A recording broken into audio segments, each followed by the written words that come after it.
Hey guys, today we're going to be assembling and reviewing this 80cc motorized bike kit I got off of Amazon. I looked on Amazon, found the most reviewed and the best one.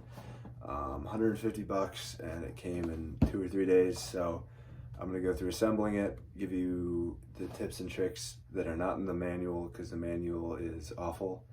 And so hopefully it helps some people out, and then we'll do some reviews on it at the end. Okay, so first step done, I decided to start with the speedometer. A couple things that might need to be noted is that this did not come with washers, so you need to put enough washers in between here, which you can't see now, so that it's not rubbing on here, otherwise it will rub, and then a washer in here. Mine didn't come with it, but now it works fine and it rotates fine, and then you just hook up the cable. It won't fit if you put it in wrong, so pretty self-explanatory for that part. So next step, putting on the sprocket. You want to put the bolts on this side and obviously the nut on the inside. It won't go on the other way. And then you want to keep the sprocket centered, otherwise it will cause some problems with some imbalance. So you can shim it up, make sure it's even on all sides by using a couple zip ties. I just use 4, easy enough. And then another really important part is you want to see which way your sprocket or which way your chain is going to be turning your tire. So obviously this pushing this way is going to be the way the torque is going to be exerted, because the sprocket won't turn this way. So you want to make sure that these bolts are on this side of the when they're on here, you want to make sure the bolts line up with this and they're touching this. Otherwise, if you have them all the way over here, it's going to torque it and do some weird stuff, and it could just mess it up in the long term. But so you want to make sure that your nuts are on the spoke, that it's going to be that the motor is going to be turning it on, if that makes sense. Otherwise, it could cause some problems. Last thing you want to do then is just put it on without the chain and spin it and make sure it looks good. Mine's looking good so far. You can see I spin it pretty fast here. It looks pretty good. Just wobbling back and forth, you don't want any of that. And then as well, again, all the bolts are still in that position where when it's turning, it's pulling on a spoke and not gonna completely warp the sprocket. So another thing that they don't say in the instructions, obviously, is I just put the washers on this side, and then the lock washers on this side. Doesn't say in the manual, but I believe that's what is right. And then once you do have it torqued down enough and whatever, you take a Sharpie here. This is just my trick. Take a Sharpie and mark on both the bolt and the frame here, whatever you wanted to do it with. Just to make sure they're not loosening over time, because there's a chance that they might, so you might as well play it safe. Next up is the carb assembly, and you want to take the cable that has that little thing on the end, not the cable with nothing on the end, that's the clutch cable, and then you just want to slide it in through here. This is what comes out of the carb, and then you want to run it through here and just make sure it's through the spring. And then just put it back in the carb and make sure that that little thing on the side there matches up with this on here, so that the throttle will go up and down correctly. Another thing you can do is just put some duct tape on the brackets and put some of this rubber mat on it, just so it doesn't scratch up the bike. So I just got the motor mounted, and luckily mine went on quite well. I didn't have to use any of the other brackets, which are screwed up, so I can't really help there. But one thing I would recommend is just ditching the nuts they give you and just getting some lock nuts. Hopefully you can find some, otherwise I'm sure they're easy enough to buy. Go to your local store, because the ones they give you will probably fall off. So just put lock nuts on either of them.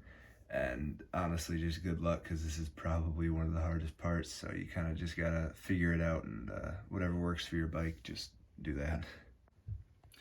So with the chain, you want to take the cover off there and then just feed it through. And what I did to feed it through is put a socket on there and just turn it over. And then you want to leave enough chain here so that there's obviously space for the tensioner, which goes in there. Depends on the bike, obviously, but I had to take out 2 or 3 links. It's easy enough to pop the couple links out. If you're not sure how to do that, just look up a video. There's got to be a ton of videos on YouTube about that. But yeah, just be sure to remember to leave that room for the chain tensioner. So next step is getting the carburetor on. Mine was a bit tight of a fit, but it got on there, and then running the wire up to here. This is pretty self-explanatory to put together. You got to drill a hole right about here in your handlebar, which isn't too bad, but then just run the wire up to there, and then my handle was a bit loose, so I just super glued it on there because it's 2 separate parts. This is just a covering for what the actual throttle is, but then just super glue it, and you should be good to go.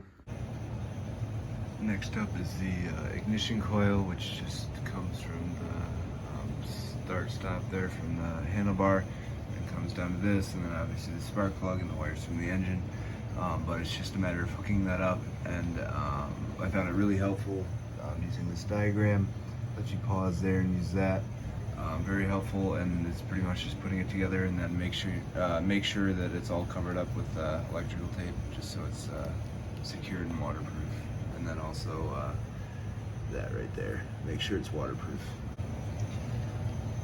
Next up is the clutch, which is pretty simple. Just make sure that you get that spring on there, so it's not melting that cable away, and then it goes through there, and then just make sure that your clutch is tight enough. You have to pull this pretty far through and then tighten that screw down, as well as on the handlebar. You can kind of do what you want, but I'm putting it like this just so I can still use the brake here.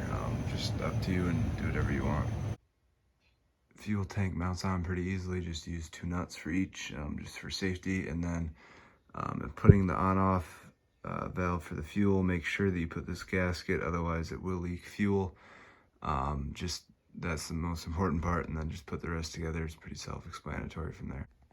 And here's the final setup with the valve there, and then the fuel filter, which the yellow part of it should be towards the carburetor, just because that's how the inline fuel filters go, and then hooked up to the carb, so pretty easy. And then we're pretty much done. The exhaust just bolts on there. I've seen videos where people have to bend it around stuff, and it's not fun, so hopefully that works out, but otherwise you can bend it. It's just obviously a bit risky. And then the chain guard here, there's this little bracket.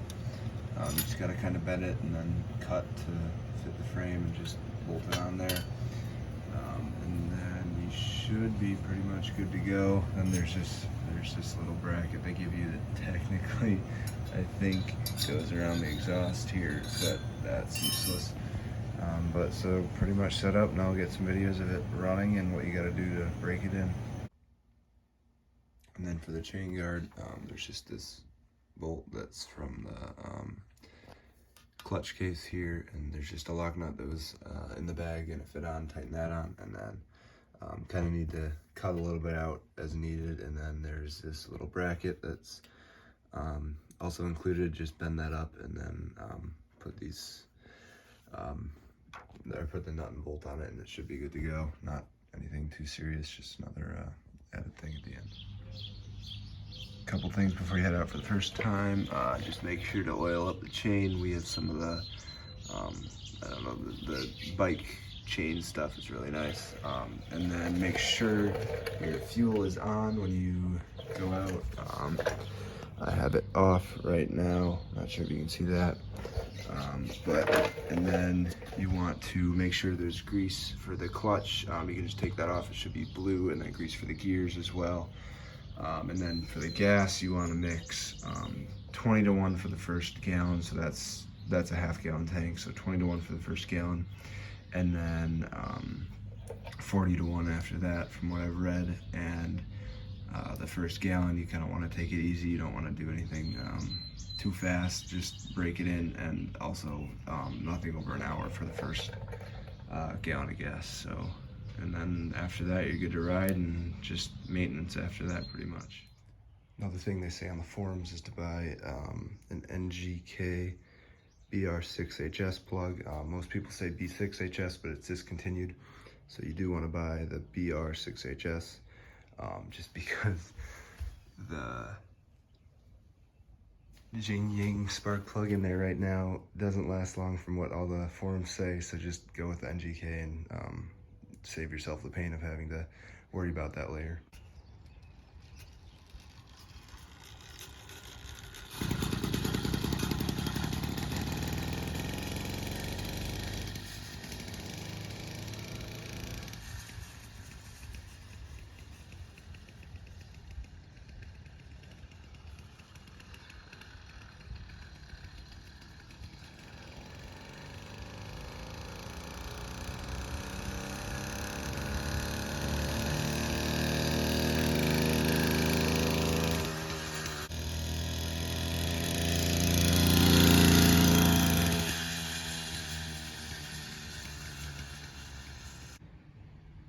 One pretty important thing that they don't go through in the manual is the clutch. So I've had it up and running for quite a while now, and the clutch has just been slipping. Like, I haven't been able to start it at all. I just pedal and it doesn't turn over. So that should be adjusted. Obviously there's a bunch of videos out there on YouTube, but I made another one. I'll link that in the description, but you should definitely adjust that. You might need to. It's just another thing that wears out, but it was not in the manual, so pretty important that you get that adjusted, so you're not wearing out the clutch all the time.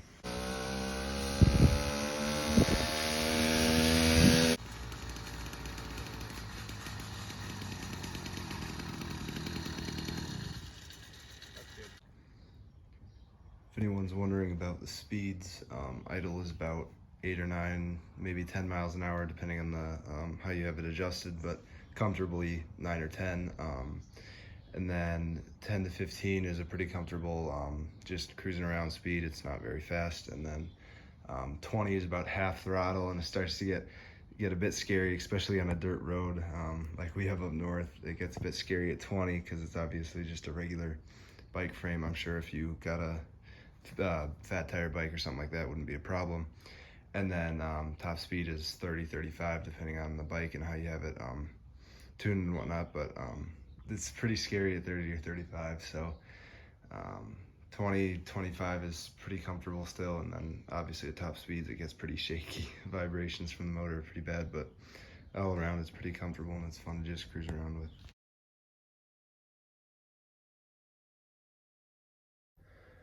So the speedometer that came with mine said it was universal. It said it fit any bike 26 to 29 tires, which obviously doesn't work because the speed's so far off.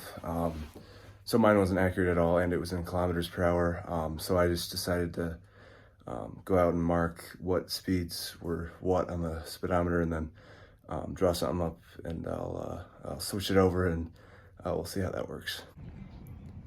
So what I've done is I've gone into Inventor and traced all the important cutouts, and then I'll just extrude it and take a picture of that, so that way it's to size or to scale.